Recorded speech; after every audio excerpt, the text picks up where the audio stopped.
Hello and welcome to this event for National Apprenticeship Week. My name is Annalie and I am joined by several other apprentices, all representing Rolls-Royce. So do you guys want to just quickly introduce yourselves? Thomas, do you want to tell us just who you are and what apprenticeship you are doing? Hi, yeah, I'm Tom. I'm doing the engineering degree apprenticeship with a focus on mechanics. So that's aerospace with mechanics. Hello, my name's Matthew, and I'm on the nuclear technician level 4 apprenticeship with Rolls-Royce. Hi guys, I'm Ollie. I'm also studying the level 4 nuclear technician apprenticeship. Brill. And yes, as I said, I'm Annalie and I am on the electrical and electronics degree apprenticeship.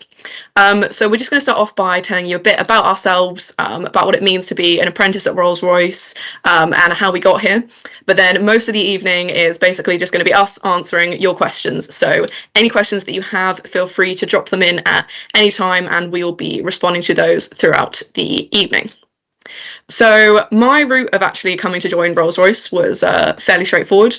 I did my GCSEs in 2020, which anyone else in that year will know means I didn't actually do my GCSEs because the pandemic put a bit of a hold on that. I then went on to do A-levels, so I did A-levels in maths, physics and chemistry, so some really quite solid typical engineering subjects there, but I've got plenty of friends who did slightly more creative ones and still went on to do engineering apprenticeships. I knew that I wanted to do a degree, and so when I discovered the world of apprenticeships and actually the possibility of getting that qualification that I knew I wanted and doing practical work experience at the same time, that was obviously a really exciting thing, and that was why I chose to pursue the apprenticeship opportunities, pursue the degree apprenticeship. Electronics has always been something that I've been really interested in, and yeah, getting to work practically on those sorts of electronics day to day is really a lot of fun, I must say. So I work at the moment in control systems. Just a brief recap, because the first question that I always get asked when I tell someone I work at Rolls-Royce is, oh, so you build cars then?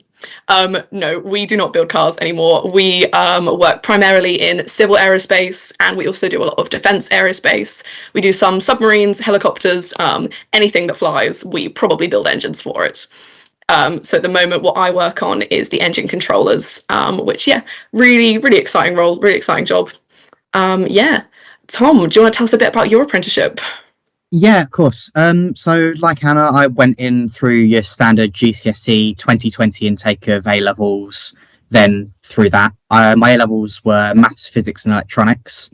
So I already knew I wanted to do engineering and went down that route early. But by the time I'd finished my A-levels, I was really umming and ahhing whether I wanted to carry on full-time school, full-time education. Didn't really seem my thing. I'd much rather get a more hands-on, more practical experience of the world, and that's what the degree apprenticeship's given me. I've still got that 1 day a week of school, of university, but we've also got that hands-on learning experience with actual products and making a difference in the company. So I work at the moment with life cycle engineering, which is supporting products once they've gone out the door, once they're flying around. I work on the Trent 1000, which supports the Airbus A380neo and among other platforms, which is always a interesting experience. So yeah, Matthew.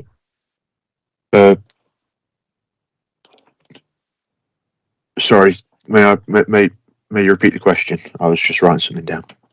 Can you just give us a brief overview of your apprenticeship, what it is, how you got there, and the qualifications that you'll get at the end of it?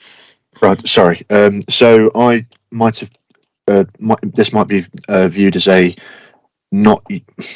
unusual route to an apprenticeship. So I went to initially do A-levels, and I did first year A-levels in engineering design, physics, maths and biology. And yes, it does stand out. And then after the first year, I saw this on this apprenticeship open on the internet, and wanted, as Tom said, a more practical, hands-on education. So I decided to apply for this. Well, yeah, so one of the key differences there is we've got different levels of apprenticeship. So you can come in straight with GCSEs, others you'll need A-levels for, and you can find out more information on our website about that. Oliver, can you give us a brief overview of your apprenticeship?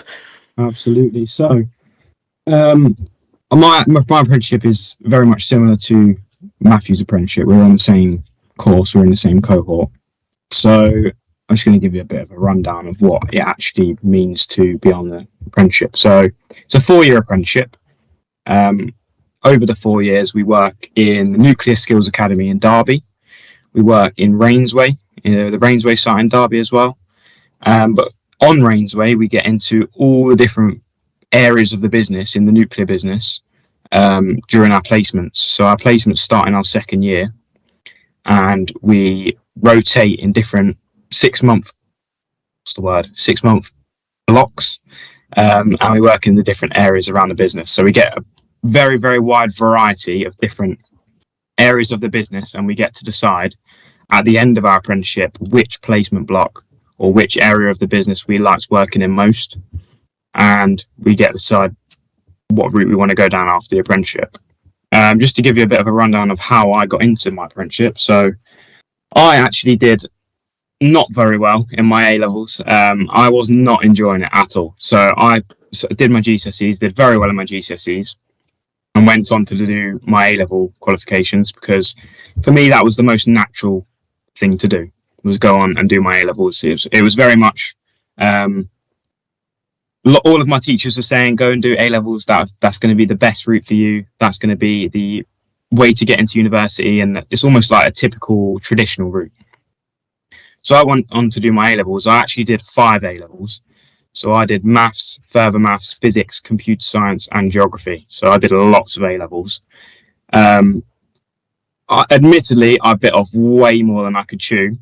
And my time management was absolutely terrible. So I did not very well in my A-levels. So I could have gone to university. Even with my results, I could have gone to university, because I had so many A-levels, and I didn't do that bad in A-levels.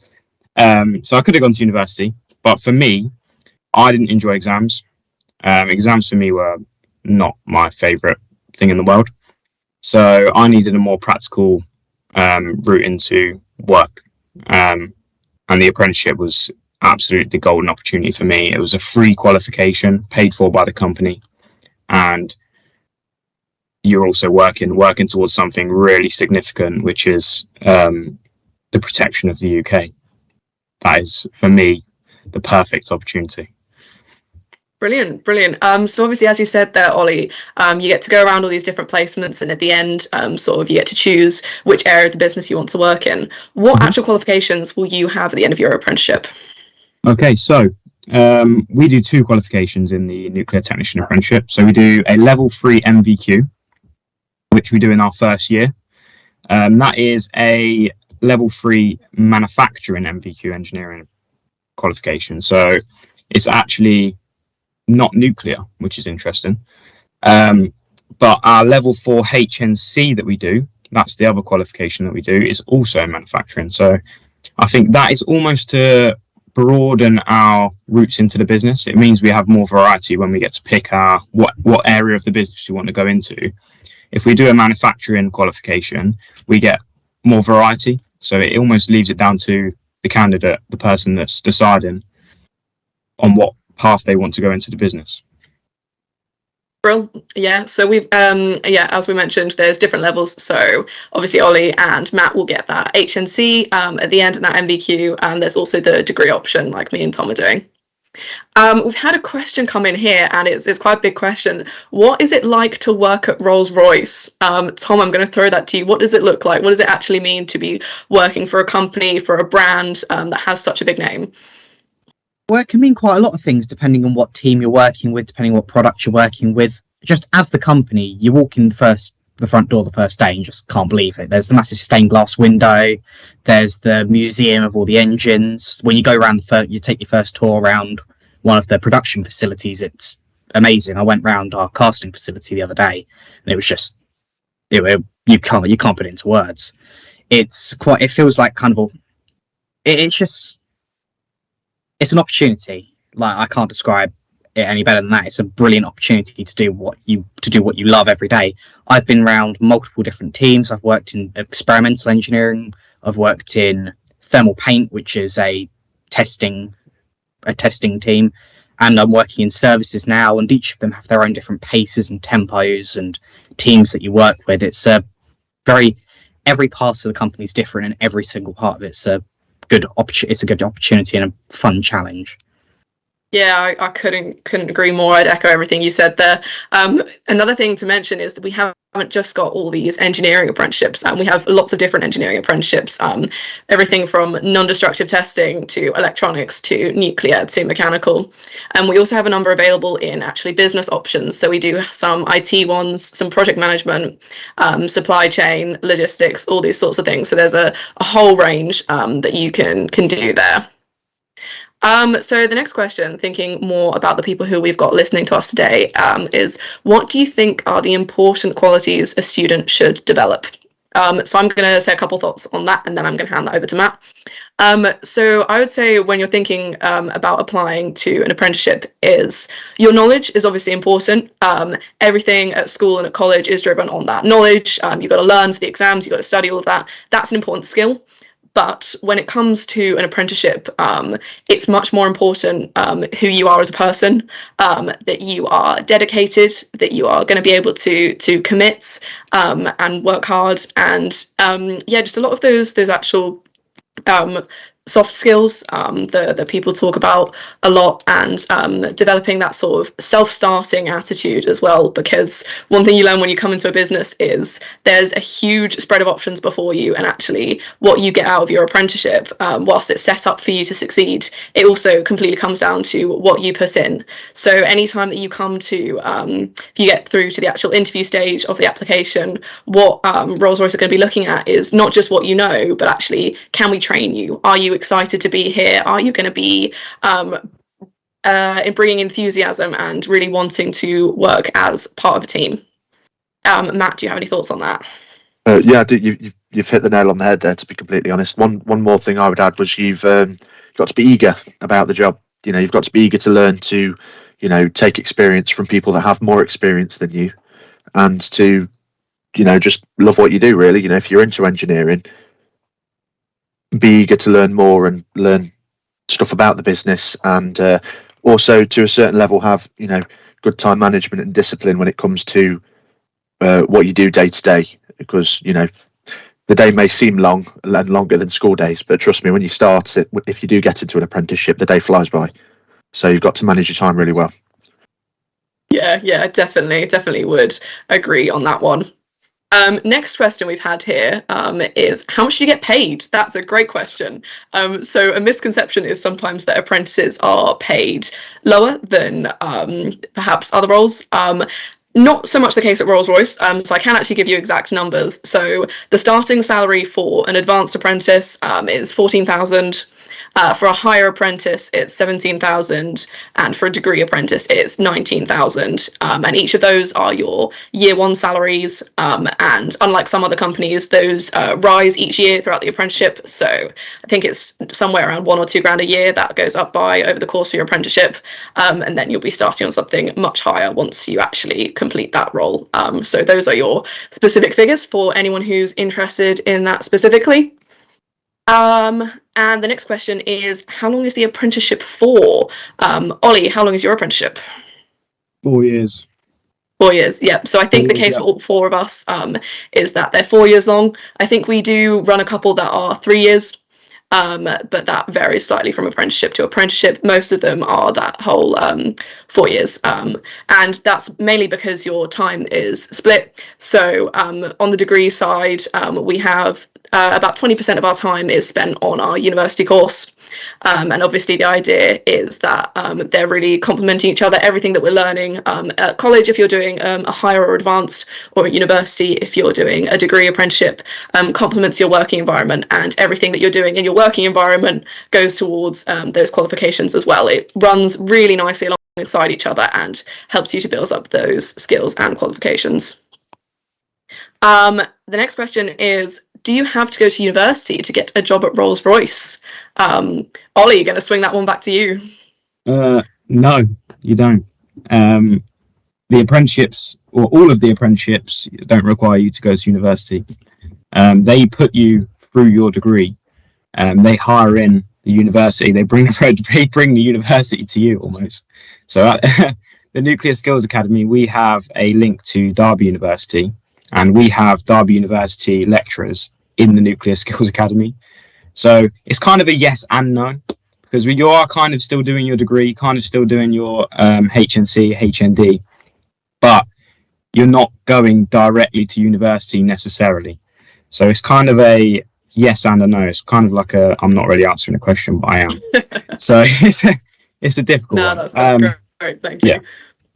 Yeah. Another thing just to note is we do have some apprenticeships that are actually 5 years long. So if you're interested in the finance professional, then that one will be 5 years.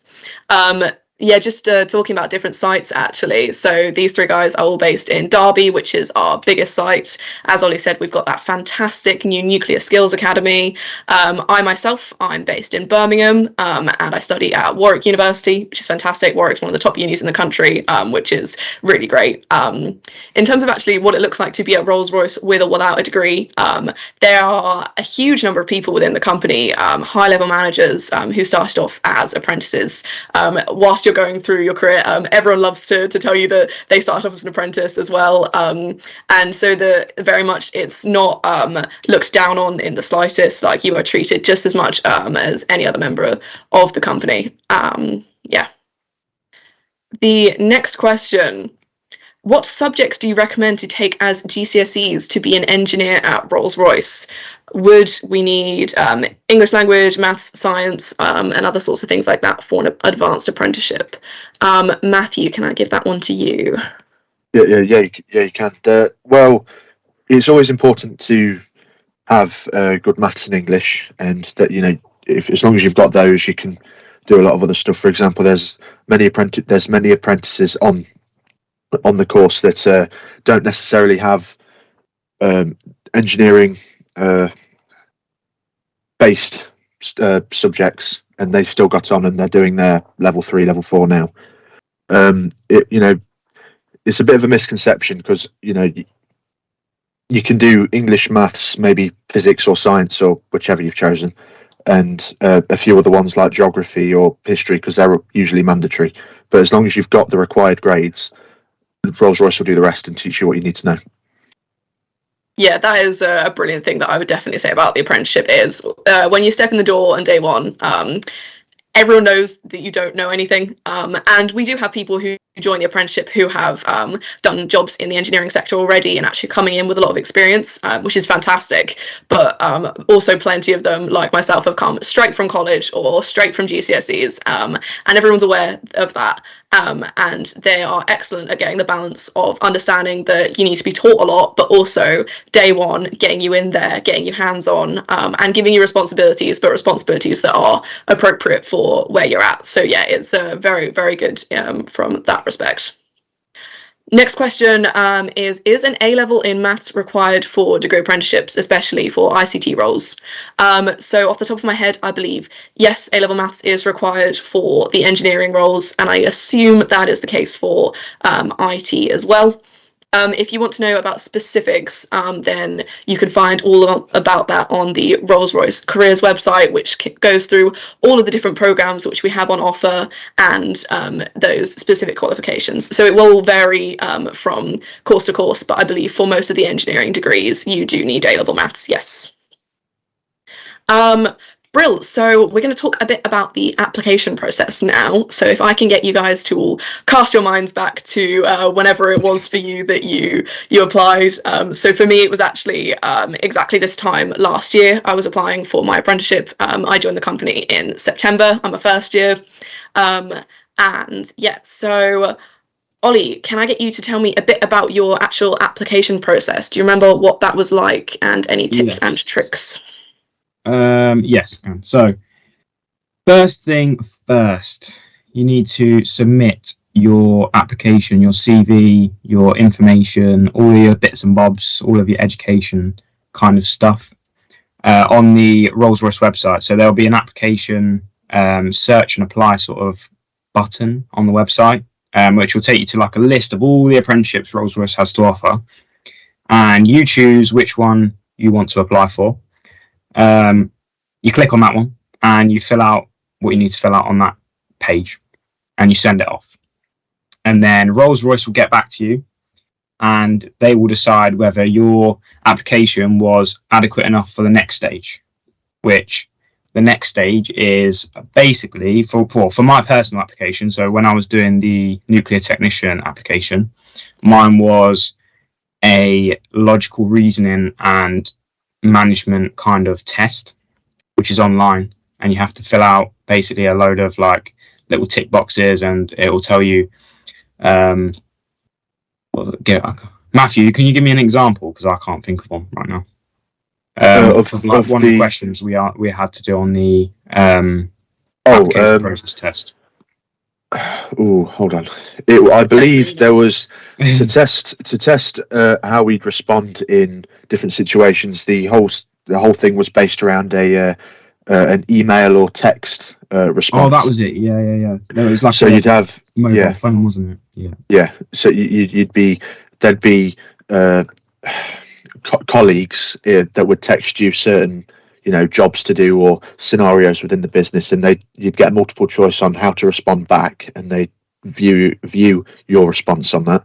And then there was a logic test, which I can't really describe, to be honest. Yeah, so some of those questions will be around sort of like pattern recognition or sequencing, and what Matt was just talking about before. Yeah, those situational judgment type questions. So that'll be quite similar for other apprenticeships as well, in terms of those sorts of questions that you'll get. Yeah, it was, and then once you've completed all of that kind of logical reasoning and the WhatsApp style stuff, you go and you submit that. Again, Rolls-Royce will get back to you. It's usually a very quick response. It's like somewhere in the region of like a week, I would say my reply was. And they will suggest or imply whether you got a place on the interview stage. So that's like the third and final stage. And it is basically a day where you go to wherever you're planning to work. So I went to the LDC for my one. And it's like an interview. Can you tell us where the LDC is, Ollie? The Learning Development Centre, so it's in Derby. It's right next to the Nuclear Skills Academy, and it's also right next to Rainsway as well. It's literally a 5-minute drive from Rainsway, so not far at all. And yeah, so it's like a apprentice interview day where you go through all different kinds of things on the day, and Rolls-Royce trying to basically get all of the good things about you, and they want to hear all of the good things about you. So they're trying to figure out why you applied for Rolls-Royce, what makes you the best applicant for Rolls-Royce. And that's kind of like what they're trying to gather from that interview day. Brill, yeah, I would totally agree. My application was slightly different in terms of I went through all the same stages, but when it came to my actual application day, that was done online because it was still a bit in the aftermath of COVID, obviously. So for me, that looks like a similar sort of thing. It was a whole morning. They wanted to know the same sort of things about why I wanted to work for Rolls-Royce, and I was also asked to give a short presentation on a technical subject of my choice. So I was given plenty of time to prepare for that, and I think it was about a 5 or 10 minute presentation talking about whatever subject I chose for that.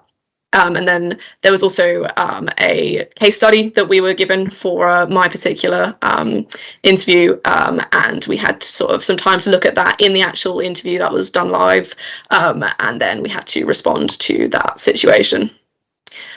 So another question that we've had here, just quickly coming back to qualifications, is why is maths and English important for an apprenticeship? I'm assuming that's referring to GCSEs. So that will just be the sort of standard metric that like the Rolls-Royce do request some level of qualification, but something that is the case across all apprenticeships, and particularly when you're looking at A-levels, you might find that what the requirements that you need to work for a company like Rolls-Royce are actually a bit lower than what you'd expect for example, degree to an actual university that you're applying to. And that is because, as I mentioned earlier, They're really interested in you as an individual and what you have to bring to the team. They're interested that they can teach you and train you, but you don't necessarily need quite as high qualifications if you can demonstrate that you're really going to be an asset to the team. A question I've had here is, what do you love the most about Rolls-Royce? Ollie, I'm going to swing that one to you. That is a very broad question. Yes, it is. Let me think about it. So, one thing that I like about Rolls-Royce the most. Oh, so I'll give you some thinking time, and I'll give you mine. Okay. There's a lot of things to say there. For me, Rolls-Royce specifically, one of the things that's so exciting is that we are absolute pioneers in everything that we do, in terms of we are on the cutting edge of aerospace, of nuclear development. We are using the latest technology, the latest developments, but at the same time, that is backed massively by decades worth of experience. I love the fact that I get to work alongside engineers who have been there for 40 odd years and know things that I'm sure I will never learn. But I also get to work alongside people who've been there 6 months and who are bringing their experience from other parts of the industry. The teams are always so versatile. Everything that we're doing is always really new, really exciting, really pushing forwards. Yeah, there you go. That's my thing. Have I given you enough thinking time there? Yeah, mine's going to be really cliche. It is just genuinely a fantastic place to work. You're the people mainly. You're surrounded by like-minded people with similar aspirations and intentions that you have, and it's just a really nice place to be in general. Not even like a workplace. Take workplace away from it. It's just a nice place to be. You're surrounded by lots of lovely people, and they don't all think the same way, which is kind of a good thing because you often get challenged on your opinions, which is brilliant. Yeah, I think that's my main thing. Is it's just a genuine nice place to be. It makes you want to come to work in the mornings. Like, yeah, that's my reason.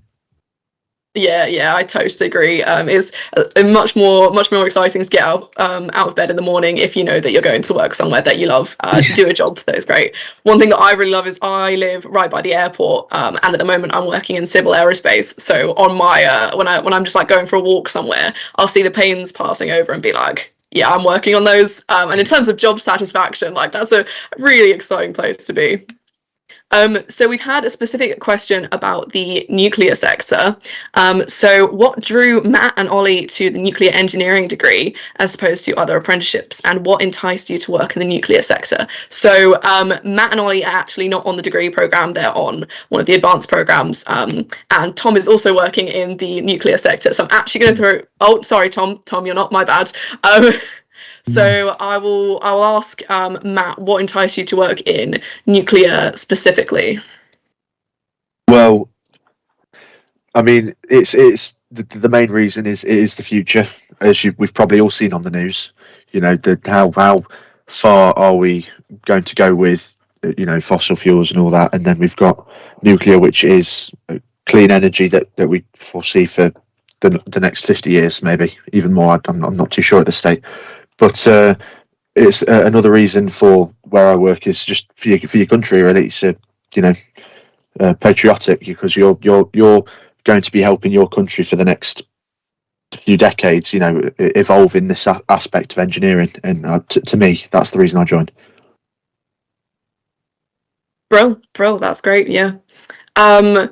Just say we do have a nuclear engineering degree, so whoever asked that question is looking for that specifically, then that is something that we do have available. Another question about the Nuclear Skills Academy. What is involved in being part of the Nuclear Skills Academy? What are the types of jobs available, and what is it for? Ollie, I'll give that one to you. Okay, so the Nuclear Skills Academy, if I can describe it in any way, it's to take the school leaver or the A-level leaver, still school, but you know what I mean, like the GCSE leaver and the A-level leaver, and it's to turn them into the ideal nuclear engineer. Is the kind of best way I can describe that. But it's not only just for engineering. So in the Nuclear Skills Academy, I'm currently based in the Nuclear Skills Academy, so we have a lot of business apprenticeships there as well. Still related to the nuclear sector, but not specifically engineering. So it's kind of anyone in the nuclear sector, any sort of job that you can imagine in the nuclear sector. The Nuclear Skills Academy caters for teaching you the correct skills and qualifications that you need to do your job in the nuclear sector. Is a kind of like broad answer to that one. What are the types of jobs available and what is it for? So types of jobs is pretty much anything in the nuclear sector. So like business, engineering, but those are the main two currently available at the Nuclear Skills Academy. But there's definite plans to expand in the sort of breadth of what the Nuclear Skills Academy currently covers. So yeah, that is kind of where we're at the minute. Brill, that is great stuff. So yeah, if you aren't aware, Rolls-Royce are part of building what is called the small modular reactors. So the new nuclear industry is very much growing in terms of the work that Rolls-Royce specifically is doing. So we will be building some smaller nuclear stations, which are going to be popping up, which is a massive project towards decarbonisation and phasing out those fossil fuels sort of as quickly as we can. Rolls-Royce has a big push on sustainability. Obviously, we are all aware that the climate's in trouble, and that is something that is very high up on the agenda because it's a really important thing. You can't be an engineer and not be aware of that. So it's very much something that is at the forefront and is what we're looking at even in our civil aerospace as well.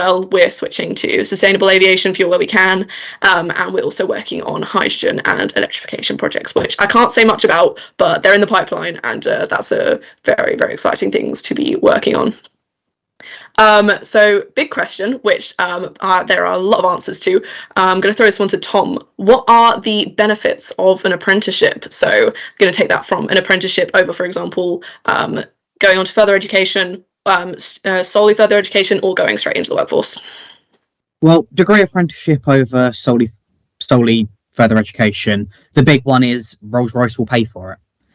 You're not paying the £9,000 a year you get the same degree. I'm still getting a bachelor's of engineering at the end of this.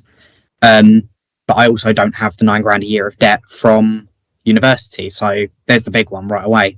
But then you compound that with you've got industry, you're working with an industry leader, you've got that on your resume. So people will want you out the end. You'll get 90% of the time, an overwhelming percentage of the time, you'll be offered a job at the end of the course, which in a job market like today's it's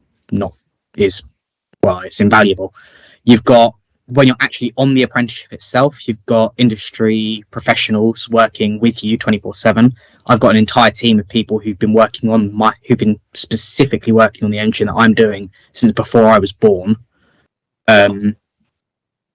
We've got some of the oldest and youngest people in the industry, every one of them professional, every one of them wanting to help out because they know that you as apprentices are the next generation of engineers. Their work would go out the window without people like us, without people who wanted to carry on as engineers. So you've got a massive team of people who are really enthusiastic to help out at every opportunity.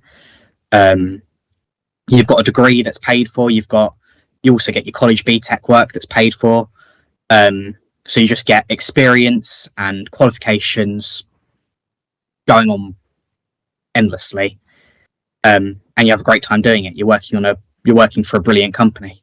So I'd say there's almost Brilliant. I would definitely agree with all of that. Another big thing for me personally is actually being able to know that what I'm doing is making a difference, whether specifically within the company, but actually for the whole UK. I know that when I get on a plane, it could one day be one that I've worked on. So for me, being a very purpose-driven person, I find that really exciting. And yeah, all those other fantastic benefits which Tom talked about, definitely I would agree with that. So another question that we have here is, how many days a week do you work and how many days a week do you study? So that varies a little bit depending on your specific program. A rough guide is that it's about 20% of your time will be spent studying, 80% on the job. For me specifically, I have 1 day a week set aside for university time, and then every 5 or 6 weeks I spend an entire week at university. So that's actually in person at university, working on stuff there. So that's what it looks like for me. Matt, what about you? How much of your time is spent studying? So currently in our facilities. We haven't had access to the workshop because that's in our second year, as Oliver said earlier. So for me, apprentices like me and Ollie, we are 5 days a week in doing theory to get our heads in the right place to start doing practical in our second year. So currently that's our situation. Brill. And then Tom, what about you? How much of your time is spent studying versus working? Well, I work 4 days a week and then do university 1 day a week. I don't get the week at uni like you do. Most of the we don't get that at all down in Derby. So we have to do the full week's worth of university work in that day. They cram all of our courses and lectures into that day, and we're expected to, and we still have to hit the same deadlines as the regular uni students. So while it is a lot of work, it's a very rewarding way of doing it. I find it quite satisfying. Yeah, one thing that is important to say there is an apprenticeship is not always an easy option. The degree apprenticeship especially is quite intense. You are expected to balance studying and working. However, there is a massive amount of support available, and I'll get onto that in a second. But first, we've just had a question here. Is, are we able to work at home in this job? So for me personally at my site, for the most part, no, not when you're doing an apprenticeship role. What they're really big on is getting you in the factory and in the offices, because a really big part of how you're going to be learning is from the people around you. It's from those daily interactions with individuals. A lot of it, especially also if you're doing a practical one. So a lot of what I do is more design based. So it's sometimes it can be office work, but if you're in any of the practical roles, any of the machining, then you have to physically be present and be doing that. Some of the studying, so some of my studying can be done from home, yeah, so there are options for that. But also a big thing, especially if you're someone who's coming straight from school or college, is you also need to learn how to exist in a business, how to work in a professional environment, which is a completely different and exciting skill in itself. And that sort of thing you can only really learn when you're actually on site. So there are some roles within Rolls-Royce that you can do working remotely, but not on the apprenticeship. I don't know if anyone has any thoughts to confirm or contradict that at your sites. Can I just add a comment about the previous question? Yeah. So we was talking about balancing work and education and studying. So currently our year of apprenticeships, our year of apprentices in Nuclear Skills Academy, we're still building the workshops.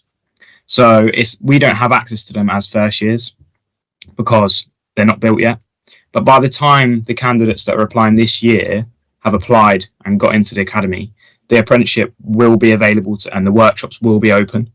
So your apprenticeship, I'm talking to the people watching, but your apprenticeship when you apply will be balanced workshop and theory in the same week. We're currently doing 5 days a week theory, but yours won't be like that. You will have practical in the middle of the week. Just to add that in. Yeah, that's good stuff. So yeah, it does depend a little bit on what course you're doing. Thanks for adding that, Ollie. Another question we've had come in here. What hours do you work each day of the week? So it's different at different sites and it's different depending on your role. For me personally, at the Birmingham site, we have flexible working hours for the most part. So you can start any time between 7 and 9 and you can finish any time between 3 and 5, providing you work your full 8 hours. And it's 37 hours in the week in total, some of which those hours are specifically dedicated to study time, as I mentioned. On site, if you're also working in some of the production areas, we also have shift work. So as an apprentice, the case is for my site, you do not have to work shifts. It says in your contract that you do not have to. However, you can be asked to, and that's something that you have to agree to. And the shifts at my site are run 6 till 2 and 2 till 10, and you do get a pay increase if you're working on shifts. But that's not something that you have to do. Tom, what about you? What are your working hours like? Well, we work flexible working as well. So I work from home 2 days a week, work from the office 3 days a week. Well, 2 days a week because I've got uni now, but same thing. Our key hours are 10 and 2. So as long as you're working between 10 a.m. and 2 p.m., it's fine. So personally, I find 6 till 2 to be a good way to do it. That's the way I just enjoy working. It lets me run my house a bit easier. But it's completely up to us. Whatever arrangement you make with your management and your team, you can do it essentially. As long as you're in within those key hours, 10 and 2, you're fine. You can do what you want. Yeah, brill. And then Matt, what about you? What are your working hours like? So for me and Oliver at the LDC / Nuclear Skills Academy, we don't really have flexible hours. We work from 8 till 4, from Monday to Thursday, and then 8 till 3:30 on a Friday. And that's our education / level 3 first year week. Brill, thank you. So we've had a specific question here. As an apprentice, are you able to dismantle and assemble an engine? If I'm interested specifically in this, will Rolls-Royce allow me to do this? So just thinking about an engine, they are pretty huge. I don't know if you've seen a plane engine up close, but they are absolutely massive. So the responsibility for assembling, as it were, an engine is a big process and involves a lot of different people from a lot of different teams. However, as an apprentice, there are very few things that Rolls-Royce will not let you do. So if you're working in that area of the business, then 100% you could be the person operating the machinery, obviously with sufficient training. Like they never push you to do anything that they haven't trained you to do to a very, very high level. But in terms of, there aren't really any limitations. It's not you can't do this role because you're an apprentice, or you can't have this responsibility because you're an apprentice. It's okay, we've trained you, we've seen that you can do this, we've talked you through all of this, and we are stood right beside you, helping you do it. So in terms of roles within Rolls-Royce, as an apprentice, you get to do absolutely everything that a normal employee would do. It's quite often said that actually there's the apprentices and the graduates, so people who come in having just finished university, are treated very similarly. Understanding that there's a lot to learn, but also given really high levels of responsibility where people demonstrate that they are able to manage that. And that also just brings me on to the support that we get as apprentices. So this will vary site to site, but there is a huge team of people. The thing about this is it's not like exams, it's not like school or college. Everyone is here wanting you to succeed. Everyone has invested in you, and people love having you on the team, because especially as apprentices, everyone brings a lot of enthusiasm. It brings a lot of new ideas, a fresh pair of eyes. And everyone's really encouraging of helping you to ask questions and challenge the status quo, because if we can do something better, then we want to know about it. And as an apprentice, you are able to bring those things forwards and say, okay, we do it like this, but could we do it a different way? And you'll be surprised at the amount of ideas that you have that other people won't have thought about. But yeah, there's just such a really big drive and a really inclusive atmosphere. So you will have your line manager who supports you directly, who will be your sort of first port of call for any difficulties or any questions. You'll also be given, and I don't know if this is the case for the Skills Academy, but we're given a workplace mentor. So often that's like someone who's recently finished an apprenticeship, who we can go to for technical questions. And those are people who are just allocated to you. So specifically looking after you and normally a few other people on your course. And yeah, as I said, just anyone in the business is always there for you to ask questions of and help you out with different activities, which is a massive plus point for working at Rolls-Royce, I would certainly say. Tom, do you have any comments on sort of the support that you receive at your apprenticeship? Yeah, I can talk about that. With my team at the moment, I've got it set so I have weekly meetings with my team's manager, who actually goes through my progress every week, talks to me about the objectives that I've hit, the targets that I've got for next week, and take it on a week by week basis, even through my longer projects, so I can actively talk and discuss and get feedback on how I'm doing, because some of the work that I'm doing is quite technical, takes quite a long time, takes a lot of technical forms to do, and it's quite nice to have that constant feedback of whether I'm doing it right or not. But it's not just that. You don't just have your manager for one day a week. You can text people whenever. You've got Microsoft Teams. We've got a WhatsApp group that the entire team is part of, the entire team use. You'll be sitting next to someone and you can just tap them on the shoulder and everyone's willing to help you. It's a really supportive work environment, I'd say. Everyone's particularly willing to teach you on things that they are specialists in. So I'd say there's a lot of support. Yeah, I would totally agree with that. Everyone loves teaching the apprentices things, especially if it's something that they know a lot about. Yeah, it's really, really excellent from that perspective. Question here about travel. Does the apprenticeship cover travel costs if you have to travel far to reach apprenticeship sites? So for your actual site, which you are based at and working at every day, you have to cover your own travel as any normal employee would if that is your formal place of work. However, it's the case for me that if you are travelling anywhere off-site, or if you're travelling further, for example, for university, so I live in Birmingham, but I travel to Warwick for university, the company will cover travel costs of anything extra beyond your normal commute. So if you have to go somewhere a bit further, and that's the case for any off-site work that you might do, so if you're attending a STEM event somewhere, so like if you're being a Rolls-Royce ambassador and going to schools and stuff, then they will cover any additional travel costs that are further than you would normally travel for work. However, for your normal day-to-day commute, that is something that you will primarily have to cover yourself.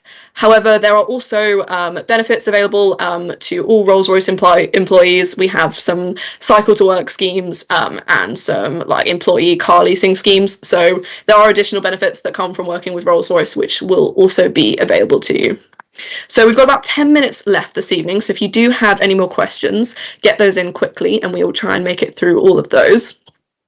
So the next question I'm going to ask to all of you guys, so thinking hats on. What is the hardest and easiest thing about working at Rolls-Royce? That is quite a big question. I'm going to need some thinking time on that one as well, actually, I think. Does anyone want to go first?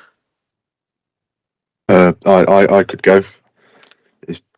So the easiest thing for me about at Rolls-Royce is making friends of co-workers. The people are really easy to get along with. As Oliver said earlier, you'll find people that are very like-minded and just easy to get along with.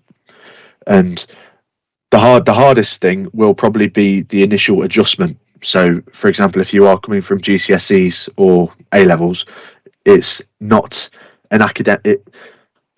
It's not as much of an academic environment as it is a practical one. So with education will come other aspects that you will appreciate when going into the working environment. Brill, yeah, I'll go next on that one. So the hardest thing for me, yeah, was that initial adjustment that Matt talked about there. When you're coming into a big business, actually the professional side of, okay, these people who actually have been working here for 40 years, they are my peers. These are the people who I'm going to ask questions of just in that sort of really normal day-to-day, and actually integrating into a big business. That was something that I found quite challenging to start off with. As I said before, everyone's really keen to support you on that, and it's something that you do adjust to quite quickly. It's a learning curve for sure, but it's something that you get used to and then just becomes a normal and exciting part of your day. The easiest thing I would say for me is learning. I have not had a single day on the job where I have not learned something new. I am constantly learning new things, whether that's about the task I'm working on or just from overhearing other people's technical conversations. There is just so much knowledge around you, and everyone's really supporting you in that. So yeah, that would be my hardest and easiest. Tom, what about you? I'd say the hardest part was when you first thing getting started is the time management. There's going to be a lot of different people wanting a lot of different things from you, potentially multiple projects on the go at one point, or your uni work and college work, and it's quite hard. It's quite easy to get overwhelmed and lost by that. But with the teams that are with you, you can just need to take a step back, breathe, and remember not everyone's expecting everything right away. You've got the time to deliver, and it's more important to get it right than get it quick. It can be a lot more chilled out than perhaps it looks like. I'd say the easiest thing is getting excited about the product. I mean, the engines that we make are amazing. The products that we build are brilliant. We can go and actually visit them and see them. Just talking to your manager will get you a trip around the test beds. Teams are very, very enthusiastic to show off their new shiny toys, their new products. So getting them excited about the products is just really easy, and it makes working a hell of a lot easier when you love the stuff you're making. Brilliant. And then Ollie on that question. So I would say the easiest thing is to get motivation to come into work. It is so easy to get motivation. we're working on, well, for me personally and Matthew as well, we're working on the defence of the UK, the nuclear deterrent of the UK. It's like imperatively important. It's never hard to find motivation to come into work. That's my easiest thing. My hardest thing, I would say, is there's a lot of pressure on apprentices. I feel like you're expected to do well because you get so much support from members of staff and senior execs that you're expected to succeed, to do well in your apprenticeship because of that. So I would say that's one of the harder parts of the apprenticeship, is that you're living up to those Rolls-Royce expectations. It is probably the hardest thing. Yeah, that's brilliant. Right, so we are shortly going to be coming to a close. Before we do that, I'm going to have a quick comment on a question about the culture and diversity working within Rolls-Royce. So yeah, diversity is really high on the Rolls-Royce agenda. It's something that's very much being pushed. It's on everyone's minds, and it's I would say an incredibly inclusive culture. If I'm being totally honest, I don't know the case about all the sites. There's a few more men than women at my site, but it is not the case in terms of the recruitment. Like every year, that balance shifts, and the same goes with racial diversity. Like we're really hot on that, and I would say it's a very diverse working environment. Still some progress to be made, absolutely, but a wonderful and diverse place to work, I would say. And so just as we sort of come to a close, just going to get you guys to think about any final comments that you have. So any tips and tricks on what we maybe should or shouldn't have done during the application process, and any final hints and tips for the people who we are listening to today. So Tom, can I go to you first? What are your hints, tips and tricks for applying to an apprenticeship? I think the most important thing is the enthusiasm. You've got to love what you're going to be doing. I've always been fascinated by aircraft and planes, and it just came very naturally to put that application in and carry on that interest. I think your grades, it's not they don't matter, but you can have lower grades to people. They won't just overlook you for not having your A stars. If you get your pass mark, you get your C. The most important thing is the enthusiasm. You've got to love what you're doing. You've got to live and breathe what you want to be working with. So enthusiasm, if you can get that across, you're golden. Yeah, brilliant. Right, Matt, what about you? Well, I'd say confidence, to be honest, because you may look at the Rolls-Royce site or the web link on the internet or whatever you find it, the pamphlet, and think, it might be a very big business. I'm not sure if I'll be able to get into it. It might look a bit intimidating, but just put your name down for it, because to be honest, you might, who knows, you might get in, and as long as you believe in yourself and put yourself out there, then anything can really happen. So just apply. Yeah, brilliant. Totally agree. Ollie? So I would say there's two things that helped me get through my apprenticeship application stage. I would say one is know Rolls-Royce and know what they do. They don't just make cars, like Annalie said at the beginning. They do a lot of other things as well. Know what they do is one of them. And second of all, it's know the Rolls-Royce key characteristics and key values, and think about in your apprenticeship and your interview stage how you align with those values and how you have demonstrated those values in different parts of your life. That's how I would say that got me through my interview. Yeah, really, really good advice there. Thank you, guys. My final comment on that would just be yourself, be honest. At the end of the day, they don't just want to look at a piece of paper, a piece of application. When you get to the interview stage, they want to get to know you as a person, the things that drive you, the things that you will bring to a team. If you're not sure that a skill you have to offer will benefit you, talk about it anyway, because actually you as a person, your passions and everything, whether those are engineering related or other peripheral skills that you might have, bring it all to the table, because everything that you have to give is valuable. And yeah, absolutely, confidence, researching the company, believing in yourself, all really important and awesome things. So thank you all so much for joining us. Thank you, Tom, Matt and Ollie, for giving up your time this evening and answering all those questions so fantastically. I hope this has all been useful to you guys, and a reminder that our applications for apprenticeships, so there's advanced, higher and degree apprenticeships are all, or almost all of those are currently open. So get on the Rolls-Royce Careers website, have a look at those, find out what you're most interested in, and just have a go, have an apply. And I hope to see some of you next year working in our company. Thank you very much and have a wonderful evening, everyone. Goodbye. To find out more about starting your career at Rolls-Royce, check out our socials or search Rolls-Royce Early Careers. Be real, be curious, be ready, be you. Be Rolls-Royce.